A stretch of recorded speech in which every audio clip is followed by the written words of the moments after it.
Also, there's something called network effects. This is Metcalfe's law. Metcalfe's law basically says that the more people use a product, the more valuable it becomes. So for Apple, you've got iMessage, you've got the AirDrop, you've got FaceTime, and you eventually over time just get trapped inside the ecosystem.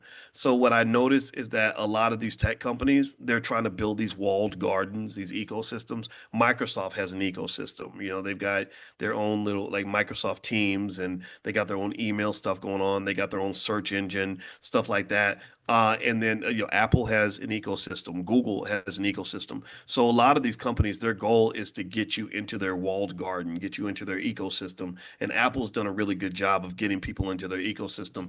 And in fact, Apple was beefing with Facebook because Mark Zuckerberg got upset because Apple was not letting developers have access to the data that they needed for Facebook to be able to really fine tune its advertising strategy, right? So they can't get the data that advertisers want, so they can run their ad system. So he put out a full page ad in the New York Times criticizing Apple, attacking Apple. And every time he talks about Apple, he says something nasty about them.